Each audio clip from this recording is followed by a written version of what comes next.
So those of you who might have been around for a while might remember that Dossier is a big part of the reason why my channel first took off. I posted my first ever perfume review in 2020, and I had already been collecting perfumes for a bit before then, but because I was a college student at that time, I didn't have a lot of disposable income.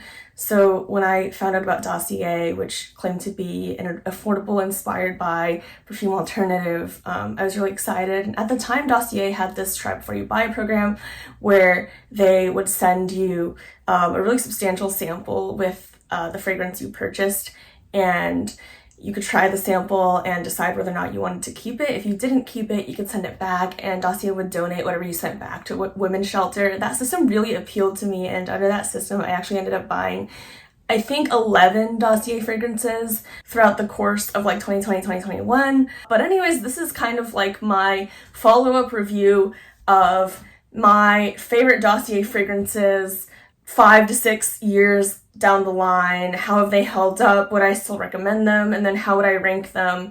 I'm gonna also treat this as like a best of Dossier video. Obviously, they've come out with a couple of new things since have smelled what they have to offer, but I think even taking those into account, minus the Dossier originals, which I have not smelled, I would still put these in my top. So throughout the 2 years where I was trying and buying different Dossier fragrances, I did end up sending most of them back just because that's just like the nature of like trying fragrances. Obviously, when you like go into the mall, you don't buy all of them that you sniff, and it was the same with the like try before you buy system, especially since it was during the pandemic, so I couldn't go into a mall and sniff the originals and use that to judge whether or not I would like the inspired buys.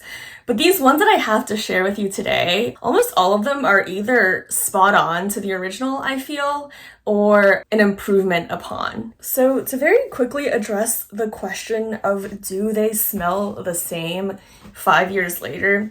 Yes, they do all smell the same to me. I very rarely have fragrances go bad or go off, so I wasn't really concerned about them going off, but I also was thinking to myself, they are more of an affordable brand. Maybe after not smelling them for a couple of years now, they've gone off, because I'm gonna be honest, I don't think I've used any of these in the last couple of years, just because I started buying more expensive fragrances and tended to focus on originals and stop buying dupes as I was in a slightly better financial position. But when I put out the poll last week, a lot of you guys said Dossier was your favorite brand, so I was like, let me just do this video and first address how they're doing after 5 years and holistically my impression of them as a brand, and then second of all, then give my like overall ranking of my favorite Dossiers. So first part, right? How's everything going after 5 to 6 years? They all smell the same.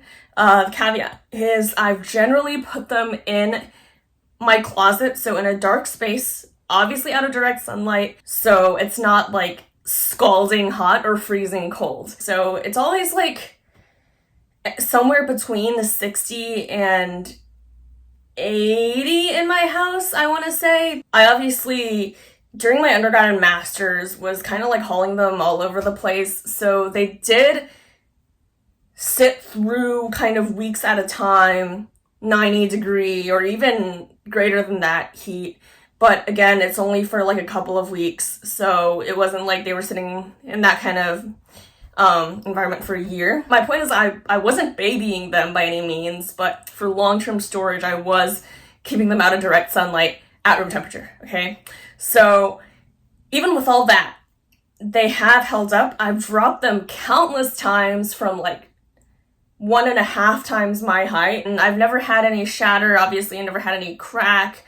I think I had one cap dent because I dropped it from like 2 meters, but again, I don't really care about that, and these are like aluminum or something, like they're very light, so that's to be expected. So now for my ranking of the 11 fragrances. I'm gonna sort of put these into like 3 tiers, I want to say. The lowest tier being I really like them, right? I wouldn't have bought them if I didn't really like them, but for whatever reason, I didn't reach for them as much, either because they were slightly subpar to the original or because they did smell exactly like the original, but the original wasn't like amazing to begin with. And then the middle tier is I loved it. They were a great alternative to the original, and I reach for them all the time, even after buying the original, because they're just like the original, but just way cheaper, so I didn't have to be precious about spraying it all day. And then the top tier will be Dossier fragrances that just blew my mind because they're even better than the original, or they got rid of something that I didn't really like in the original. And so I ended up choosing them over the original and ended up not even purchasing the original because I liked the Dossier better. Okay? So let's get to it. So over the years, I think it became pretty clear to me that my least favorite one and also my least reached for one was Aquatic Peony, which is supposed to be a dupe of Acqua di Gioia. If you remember my original, like the first Dossier and first perfume video I ever made in early 2020, I kept this because it was kind of nostalgic to me. It reminded me of one of the first like grown-up perfumes I ever had, which was Acqua di Gioia. My mom initially owned it and then she kind of passed it down to me. Sadly, I don't have that bottle anymore, but I kept it because it smelled a lot like that to me, especially in the sillage, and I love the sort of slightly aquatic, slightly citrusy, and slightly floral balance that is in Acqua di Gioia. Sorry, I've just been spraying these on this fan. I just didn't reach for it over the years because this is just one of those fragrances that smell good. Like, it's undeniable that they smell good, but they also just kind of like smell like the mall. And it wasn't interesting enough for me to like want to have it on me all day. And then I think that the way that it macerated, I feel like it got a little more citrusy and a little less aquatic than the original, in a way that I just wasn't my favorite. It's not gone off or anything, it's just like, for some reason, the way that it aged, the citrus notes overwhelmed the aquatic notes a little bit. So I think if you like the citrusy aspect of Acqua di Gioia, the lemon note, and you thought Acqua di Gioia itself was too marine and not citrusy enough, you probably really like this. It, in the end, just wasn't for me. So I think in 10th place, I would go ahead and put, it was called Spicy Orchid, I believe, which was a dupe of Tom Ford Black Orchid. I liked that one a lot, so I took it with me overseas for my master's degree. There were 3 that I took overseas with me, and that was one of them. And at the time, I didn't have the financial means to acquire the original Black Orchid, so I wore it all the time. I thought it smelled really amazing. The reason I put it second to last and the reason I eventually handed it off to my ex is because once I had saved up enough to buy the original Black Orchid, it just was very subpar to me. I mean, I knew that it was subpar to original Black Orchid even as I was using it. It was just that I couldn't afford original Black Orchid. But as soon as I got my hands on Black Orchid, I stopped using Spicy Orchid. The reason I thought it wasn't as good for me is because I thought it leaned way more masculine than Black Orchid. Reason being, it was a lot more forward in the spicy notes and a lot less strong with the floral side. I mean, orchid is a fantasy note, so I don't know what orchid is, it's anybody's guess what orchid smells like. But the orchid aspect of that fragrance, right? It was this velvety, deep floral. It didn't come through in Spicy Orchid as much as like the cinnamony, woody notes. So that was one aspect of it. And then the other aspect of it was that it wasn't as gourmand as the original Black Orchid in the way that Black Orchid is gourmand. So the interesting thing about Black Orchid is that it has this like truffle note, and I really can smell the truffle note when I'm smelling Black Orchid.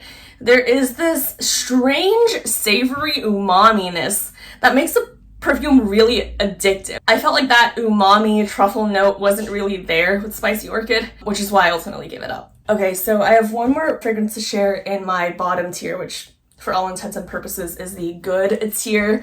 So in 9th place, I put floral grapefruit, which is Dossier's interpretation of Chanel Chance Eau Tendre.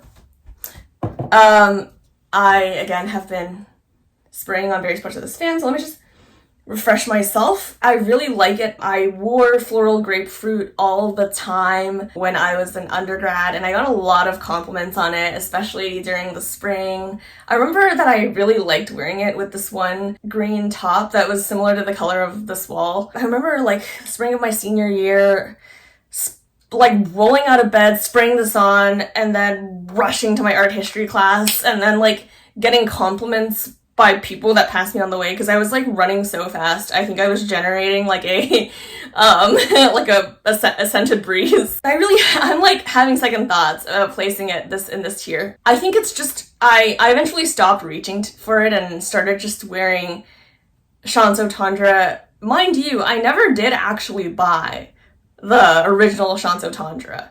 So that just goes to show you that this is good enough for me to not actually want to buy the original, unlike the previous one that I was talking about, right? Unlike Spicy Orchid.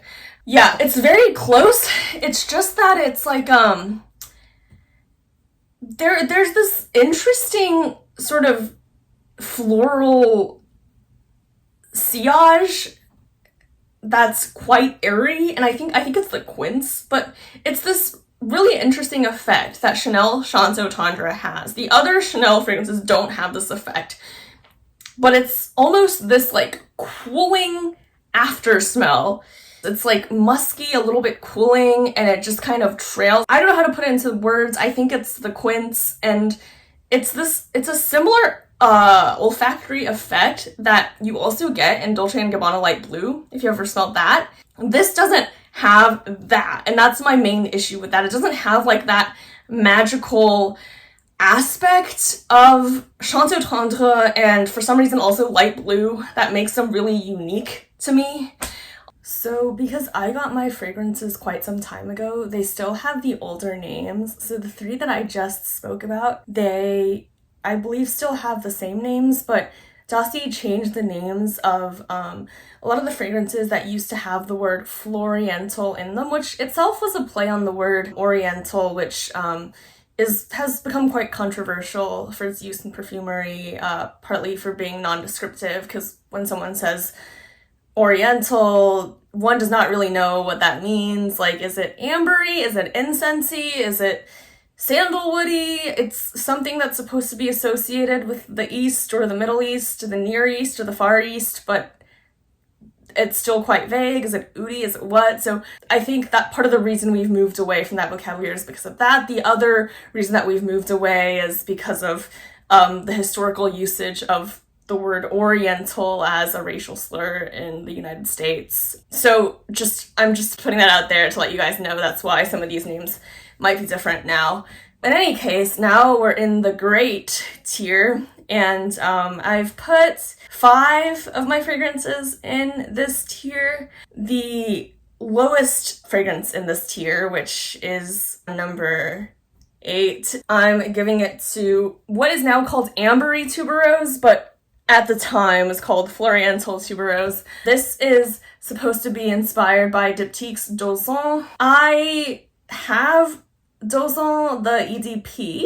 I am not sure if this is supposed to be the EDT or the EDP. In any case, I don't know what the EDP smells like. Off the top of my head, I think I remember Do Son, the EDP, being more heady. So if you don't like heady, ambery tuberose would be a great alternative. It's like a light, sweet, nice tuberose. So number 7 next, and I'm gonna give it to ambery vanilla, and it was called Floriental Vanilla back when I purchased it. This is inspired by YSL Black Orchid. I think it smells exactly like YSL Black Orchid, the EDP, the original, no notes. Before I got Black Orchid, I was wearing it all the time. So Black Orchid is this kind of sweet coffee vanilla fragrance. It's sort of the lodestone, the progenitor, of sweet coffee vanillas, if you will. So yeah, no notes, no qualms. I really like it. It smells exactly like Black Opium. Okay, number 6 goes to Ambery Cedarwood, formerly known as Floriental Cedarwood. Ambery Cedarwood was inspired by Mugler's Alien, and let me tell you, it is better than Mugler's Alien. When I got this, I was like, this is so good. If this is a dupe of Alien, I'm gonna get Alien, and I'm gonna love Alien. I loved the first bottle of Alien that I got, but then after they reformulated it, it was soapier, and it had like a weird cat litter box, like a kitty litter note. I don't know how to describe it, but I think if you've smelled it, you might know what I'm talking about. But the more they reformulated Alien over the years, the less vanilla-y and more musky and kitty littery it got, and I just don't like it anymore. I don't like Alien anymore, but this retained the older formula. Before, I can't remember who it was that bought Mugler, that like reformulated Alien, but this smells like the original Alien. It's like someone has described it as smelling like Alien Essence Absolue, which is often described as the best Alien flanker that's ever come out.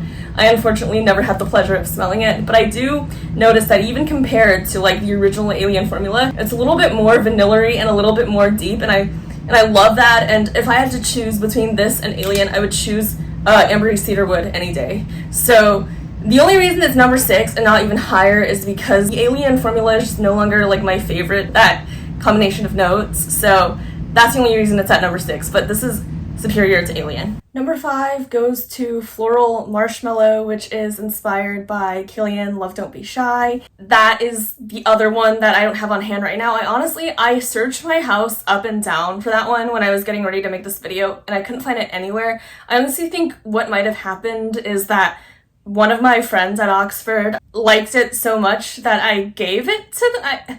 Either gave it to them or maybe I just freaking lost it, which would make me so upset. But realizing that, I'm probably gonna have to just pick that up again. I loved Floral Marshmallow. It was probably the one that I wore the most out of all of these. Not because Love Don't Be Shy is my favorite scent ever, but because it was just easy to wear. It's like a marshmallow orange blossom perfume, and it was just really great for the spring. And I thought the Dossier version was much better than the original version. I had gone through several samples of the original version, and it just constantly bothered me how sticky sweet it was. And even though it's supposed to be a marshmallow orange blossom, the marshmallow aspect was more of a sticky melted marshmallow than a light, airy, powdery marshmallow. And the Dossier one was more light, airy, powdery marshmallow. So it was a lot easier to wear for me, a lot less cloying, and that's why I reached for it a lot. And I remember there was this, there's like a chocolate store in England called Noops, and there's a Noops at Oxford, and during the spring they were offering like a orange blossom marshmallow topping, and it honestly reminded me of Floral Marshmallow by Dossier. So these last 4 fragrances that I have left, they're all in my top tier, god tier, excellent tier, whatchamacallit. Each and every one of these has something to offer that appeals to me more than the original. So let me start off with number 4. Yeah, number 4. I guess this would be called Ambery Coconut now. It seems like they're changing all the Floriental to Ambery.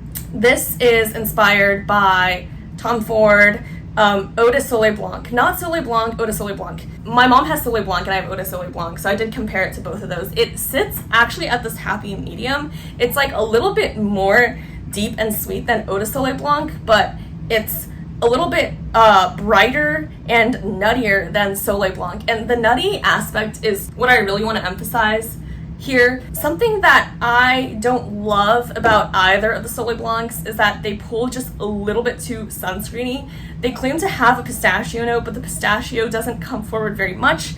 With Ambery Coconut, the pistachio really stands out. I don't want to say a lot more because you're not going to smell this and be like, oh, pistachio, but it smells like Soleil Blanc with just an added sprinkling of pistachio, and that pistachio note brought forward this pistachio coconut solar floral. I just love that, and I actually, when I rediscovered this for the video, I was so excited, and this is actually like my scent of the day. That's why I was sniffing my arm. Okay, and number 3 spot is the fragrance that actually persuaded me to buy Bal d'Afrique at full price. I bought it in England, so it's a little cheaper than buying it at full price here, but nevertheless, after smelling Ambery vetiver, then known as Oriental vetiver, by the way, you should never call a person an Oriental. The only reason I'm comfortable with saying Oriental for Oriental is because we're describing fragrances, rugs. I don't really have qualms with calling objects Oriental. It's just that it's kind of an unhelpful label to me because I'm just like, again, it's unspecific. So, Ambery vetiver, I love this so much. I still love it so much. It's this like, it's this woody vetiver citrusy scent. When I actually bought Bal d'Afrique, the original, and I got it and I sprayed it, I was disappointed because it's so much more expensive than this, and in my opinion, it actually doesn't smell as good. I do reach for Bal d'Afrique when I am getting a sweet tooth because I feel like the kind of bergamot or quince or whatever kind of citrus that they're throwing in there that is in Bal d'Afrique pulls a little more sweet. It feels a little more ripened, whereas in Ambery vetiver, it feels more bright and effervescent and young and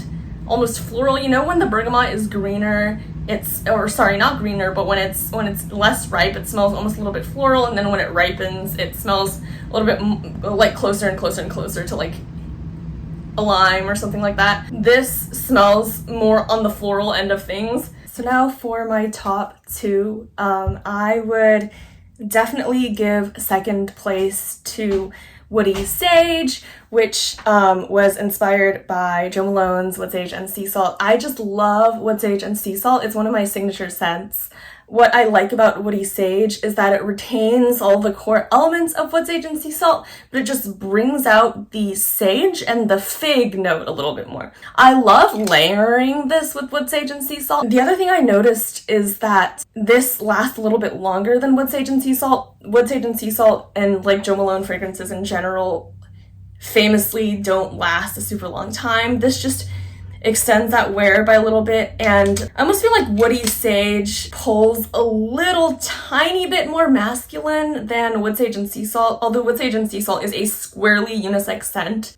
This is like even more unisex. I can't remember what I said during my first impressions of it like 6 years ago. I might have actually said that this was a little bit sweeter, but now that it's kind of sat for a while, it feels a lot more balanced than it used to be. And the sage note has really, really come into its own. I was in Mexico just last week with my partner, and we made sahumerios, and we put sage in the sahumerios, which is like the cleansing incense with a bundle of herbs. And this is taking me back to that experience and making me think of the sage. So I really love Woody Sage. Okay, and then number 1, honestly, I think deserves to be in a tier of its own.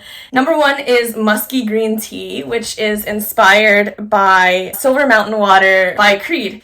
Since smelling musky green tea, I have never ever had the urge to buy actual Silver Mountain Water. Again, I have a whole video on my channel that I made a few years ago where I wore both of them like all day, and I, again, don't remember exactly what my verdict was on the video besides that it's a very, very good dupe, but I now feel, if I didn't already say this in that video, which I honestly might have, but I now feel that musky green tea is far better than Silver Mountain Water. The main reason is because Silver Mountain Water sometimes pulls a little too astringent, and that has always stopped me from buying like Silver Mountain Water itself. But this is just Silver Mountain Water without any of that. What it is it's this green tea, sandalwood, bergamot fragrance, I would say, are the sort of most prominent notes in this fragrance. And it is just, it's unisex, leaning just a little tiny bit masculine, but I love it so much. It might be my favorite tea scent, definitely my favorite green tea scent, but probably one of my favorite tea scents ever. And I mean this, right? Dossier Musky Green Tea is not Silver Mountain Water, Dossier Musky Green Tea. It almost feels refreshing to wear it in the spring and summer. This is number one, and I will always repurchase it, and I'm so glad making this video forced me to like get my nose on it again.